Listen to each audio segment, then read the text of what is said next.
So I'm reading this op-ed about Amanda Seals and what she's dealing with. And initially, Essence was like, hey, we see you.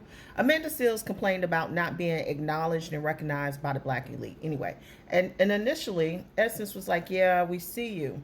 But later, they released this op-ed and was like, basically, you're not likable and that's your problem.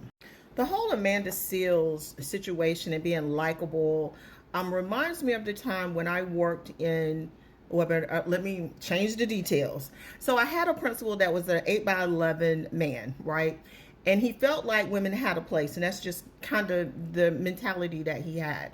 And one day we were in a faculty meeting. All of us, the teachers, were in a faculty meeting going over some new educational study or something.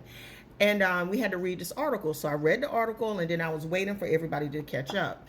And so he walks up to me and says, hey, did you read the article? I said, yes, I read the article. He said, well, I think you need to read it again to get a full understanding.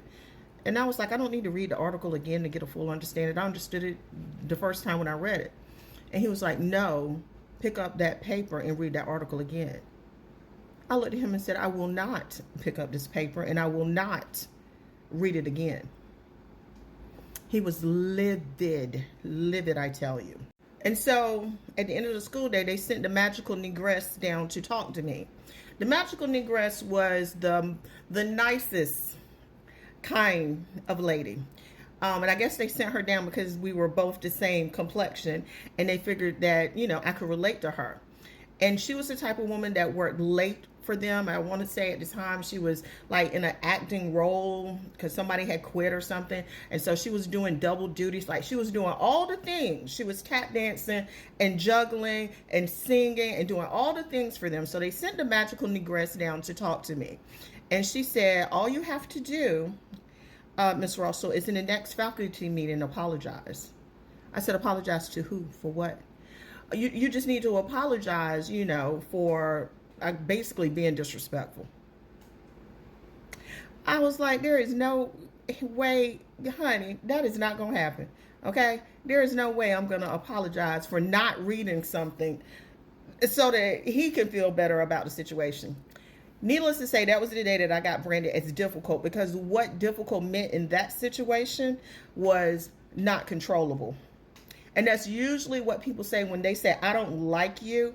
That usually means I can't control you. You're not behaving in the way that I would like you to behave. Therefore, I'm going to punish you until you learn what acceptable behavior is for us, which each institution and organization has their right to do that. But what happened later is the magical negress, when they went to hire for the position that she was currently acting in and doing a pretty phenomenal job of, they didn't give it to her. They gave it to another man.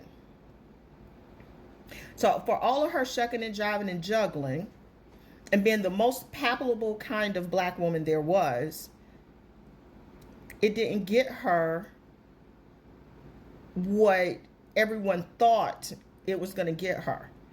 In order to get what she was rightfully, what she had rightfully earned and what she rightfully deserved, she had to go somewhere else. So all that tap dancing and being likable, sometimes it pays off and sometimes it doesn't.